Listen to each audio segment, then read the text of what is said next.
รียดเรยได้บ้านជួបនឹងនូឡនៅបាននំបងវត្តស្ទឹងសង្ការយើងទាំងពីរនាក់សច្ចាស្បត់ស្វា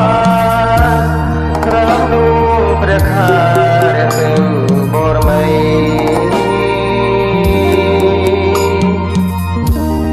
រៀមលោកដៃអោបក្រសោបកាយអូនរៀបត្រែ